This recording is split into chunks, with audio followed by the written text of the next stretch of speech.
नमस्कार, मैं ज्योतिर्विद नवीन उपाध्याय आप सभी दर्शकों का अपने चैनल एमपीवी ज्योतिष में स्वागत करता हूं। इस वीडियो के माध्यम से हम अक्टूबर महीने के धनु राशि के राशिफल के बारे में चर्चा करेंगे। धनु राशि के जातकों के लिए यह जो महीना है किस प्रकार के फलों को लाने का काम करेगा और इसके क्या परिणाम आपके लिए सकारात्मक होंगे और इस महीने में क्या सावधानियां आपको रखनी है, सारी बातों को हम इस वीडियो के माध्यम से जानने और समझने की कोशिश करेंगे। सबसे पहले हम जानते हैं कि इस महीने परिवर्तन किन ग्रहों में हो रहे हैं। इन ग्रहों के परिवर्तन में सबसे पहला परिवर्तन बुध देवता का हो रहा है, जबकि बुध देवता 10 अक्टूबर 2024 को तुला राशि में प्रविष्ट होंगे। अभी तक बुध देवता कन्या राशि से होकर के विचरण कर रहे हैं। 10 अक्टूबर के बाद यह तुला राशि में चले जाएंगे। शुक्र देवता 13 अक्टूबर 2024 को वृश्चिक राशि में प्रविष्ट हो जाएंगे।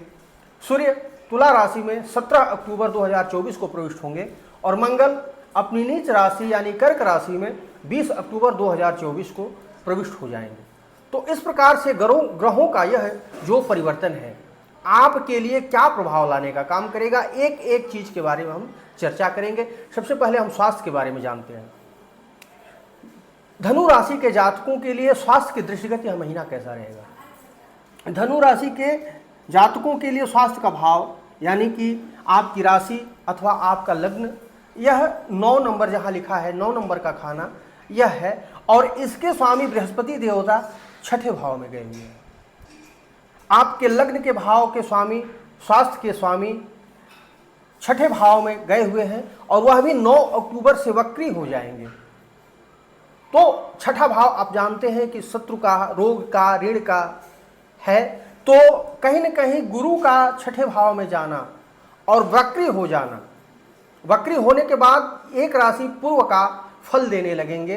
तो अभी तक आप यदि किसी भी प्रकार के रोग से पीड़ित थे, दीर्घकालिक हो अथवा शॉर्ट टर्म कोई डिजीज हो, उससे आप पीड़ित चल रहे थे, तो गुरु के वक्री होने के बाद उस रोगों से आपके लिए मुक्ति का एक मार्ग मिलेगा और आप उन रोगों से मुक्त होने का काम करेंगे। यह वक्र गति बृहस्पति की जो है आपके लिए रोगों से मुक्ति का कारण बन सकता है। अब हम बात करें धन की। धन भाव के स्वामी शनि देवता आपके तृतीय स्थान में विद्यमान है। तृतीय स्थान में इस समय यह वक्र गति से चल रहे हैं, तो शनि का तृतीय स्थान एक अत्यंत ही कारक स्थान होता है। इस स्थान में कोई भी पापग्रह यदि विद्यमान हो तो हमेशा यह शुभ फल ही प्रदान करने का काम करता है। धन से संबंधित, आपके परिवार से संबंधित, कुटुंब से संबंधित, वाणी से संबंधित यह उत्तम फल प्रदान करने का ही काम इस समय शनि देवता करेंगे। कुछ हद तक आपके लिए कुछ मानसिक चिंताएं अवश्य हो सकती हैं शनि देवता के वक्रत्व के कारण, क्योंकि द्वितीय स्थान का भी यह फल करने का काम करेंगे। तो 7.5 का आंशिक प्रभाव आपके जीवन में जरूर देखने को मिलेगा, किंतु यह प्रभाव 15 नवंबर के बाद परिवर्तित हो जाएगा जब शनि देवता अपने वक्रत्व का त्याग कर देंगे। अब बात करें प्रॉपर्टी, धन, जमीन, जायदाद, परिवार और सामाजिक जीवन की। यहाँ पर राहु विद्यमान है। राहु देवता का यहाँ पर विद्यमान होना और गुरु का आपके छठे भाव पे चला जाना, जो कि डिस्पोजिटर है चतुर्थ भाव के, ये दोनों ही स्थितियां आपके लिए कुछ जमीन, जायदाद और प्रॉपर्टी से जुड़े मामलों में कुछ न कुछ आपके लिए कठिनाइयां अवश्य लाने का काम करेगी। कोई भी प्रॉपर्टी लेना चाहे तो जमीन जायदाद के कागजात का अच्छी तरह परीक्षण करने के बाद ही आप लें। मकान बनवाना चाहते हैं तो आपको बैंक से लोनिंग इत्यादि के द्वारा अपने मकान बनवाने के लिए उचित समय है, आपको लोन अवश्य मिल सकता है और आपको मकान बनवाने में आप सक्षम हो सकते हैं। कोई शत्रुगत परेशानियां आपके पारिवारिक जीवन को, आपके सामाजिक जीवन को कुछ हद तक प्रभावित कर सकती हैं, इसलिए आप अपने पारिवारिक जीवन में, सामाजिक जीवन में सामंजस्य का परिचय दें। अब हम बात करते हैं आपके प्रेम और संतान सुख के बारे में। आपके प्रेम जीवन की बात करें और संतान सुख की बात करें तो आपके पंचम स्थान के स्वामी मंगल देवता सप्तम स्थान पर विद्यमान है। यह कहीं न कहीं आपके लिए निवेश से फायदे को लाने का काम करेंगे। आपकी शिक्षा दीक्षा में अभिवृद्धि के सुंदर योग इस समय देखने को मिलेगा।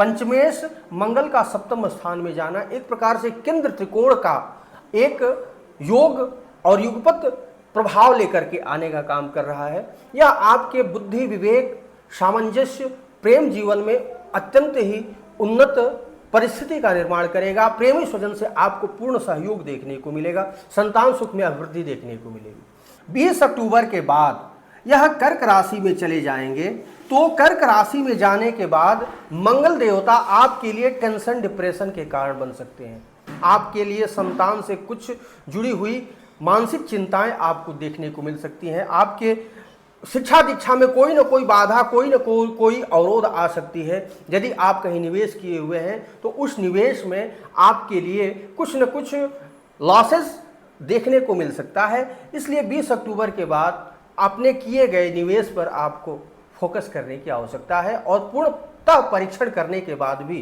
पैसे रुपए का लेन देन आप करें। बिजनेस व्यापार की बात करें तो बिजनेस व्यापार की दृष्टि से यह महीना बेहद शुभ रहने वाला है। आपके बिजनेस स्थान के स्वामी बुध देवता मूढ़ादित्य योग में आपके कर्म और प्रोफेशन के भाव में है। यानी कि आप जो भी बिजनेस करते हैं, जहां से भी बिजनेस करते हैं, वहां से आपके लिए सिद्धि के द्वार खुलेंगे। आपके सेल्स इस समय बढ़ सकते हैं। कोई नया बिजनेस डील्स आपको मिल सकता है। विदेशी व्यापार में आप अग्रसर हो सकते हैं और नए नए संबंध आपको बिजनेस में प्रगति दिलाने का काम कर सकते हैं। हर प्रकार से आपके लिए, बिजनेस के लिए और आपके पार्टनरशिप तथा दाम्पत्य जीवन के लिए भी यह अच्छा प्रभाव लेकर के आएगा। बुध देवता 10 अक्टूबर के बाद यह तुला राशि में चले जाएंगे। जब तुला राशि में बुध देवता जाएंगे 10 अक्टूबर के बाद, तो यह आपके लाभ के अनेक सह दरवाजे खोलने का काम करेंगे। यानी कि आपके लिए लाभ के अनेक दरवाजे खुलेंगे। बिजनेस में आपके लिए सेल्स की अवृद्धि का कारण बनेंगे। हर प्रकार से आपके बिजनेस के लिए ये अच्छा है, पार्टनरशिप के लिए अच्छा है, आपके प्रेमी स्वजन और स्पाउस के लिए अच्छा है, संबंधों के लिए अच्छा है। कर्म क्षेत्र की बात करें तो सूर्य देवता आपके कर्म क्षेत्र में बुधादित्य योग का निर्माण कर रहे हैं और यह बुधादित्य योग जो लोग बेरोजगार हैं, नौकरी की तलाश कर रहे हैं, उनके लिए एक अच्छा अवसर लेकर के आएगा। आपके लिए नौकरी और जॉब के अवसर इस समय मिल सकते हैं। यदि आप जॉब करते हैं, उसमें जॉब में प्रमोशन और स्थानांतरण, जो भी आपका चिर प्रतीक्षित बात हो, वो आपके सामंजस्य के लिए आपके समक्ष उपस्थित हो सकती है। तो सूर्य और बुध का यह योग आपके लिए बहुत ही सुंदर योग बन रहा है। आपके कर्म क्षेत्र के लिए, बिजनेस व्यापार के लिए, नौकरी और जॉब के लिए। केतु देवता आपके 10वें भाव पर विद्यमान है।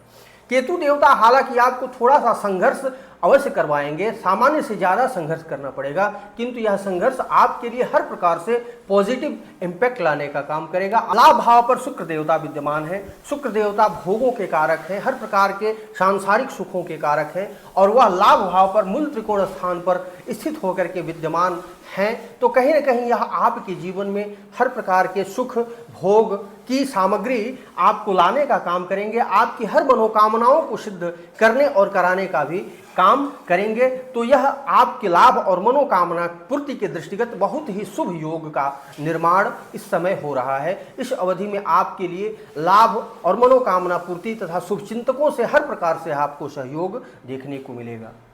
कुछ हद तक आपके लिए 20 अक्टूबर के बाद कुछ सावधानियां भी आपकी अपेक्षित हैं, क्योंकि आपके व्यय भाव के स्वामी मंगल देवता 8वें भाव में जाएंगे। इन्वेस्टमेंट और व्यय भी आपके लिए बहुत ही सोच विचार करके करना है। धन्यवाद, नमस्कार। यदि आपको वीडियो अच्छा लगा हो, कृपया चैनल को सब्सक्राइब करें, लाइक करें, कमेंट करें और शेयर करना न भूलें। धन्यवाद।